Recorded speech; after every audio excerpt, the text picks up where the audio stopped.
BJP এবার পশ্চিমবঙ্গে সরকার গড়বে গড়বে গড়বে। শুধু আপনাদের একটু সঙ্গে থাকতে হবে।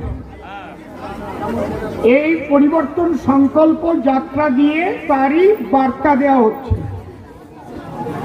মেইনলি আপনারা যারা পোলিং এজেন্ট থাকবেন এবং কাউন্টিং এজেন্ট থাকবেন, একদম শক্তপোক্ত যুবক ছেলেরা থাকবেন কিন্তু। আর আমি এর আগের ভোটেও দেখেছি কিছু কিছু এজেন্ট যারা 2 পয়সা বুঝিয়ে দিলে বেরিয়ে যায়, ওই রকম বুঝে শুনে এজেন্ট রাখতে হবে, বুঝতে পারছেন? আমি এইদিকে একটা ছেলেকে দেখলাম, শ্রদ্ধেয় রুদ্রনীলদা যখন বক্তব্য রাখছিলেন, ও সেই ছেলেটাকে এখন দেখছি না। আপনারা জাগ্রত থাকবেন, সরকার আমাদের আসবে, এতে কোনো ভুল নাই।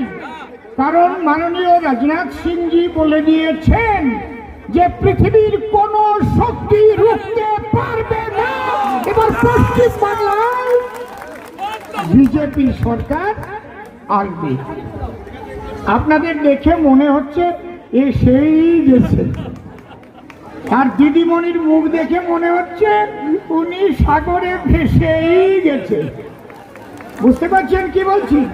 এই জন্য এখন নূতন নূতন নূতন নূতন কায়দা করছে।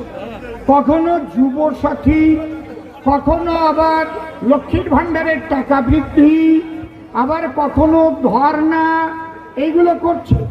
একটা কথা মনে রাখবেন, যুব সাথী ভালো কথা, লক্ষ্মীর ভান্ডার ভালো কথা, আমি করি না এর বিরোধিতা, কিন্তু যুবসাথী পেলে কি আপনি চাকরি পাওয়া হয়ে গেল?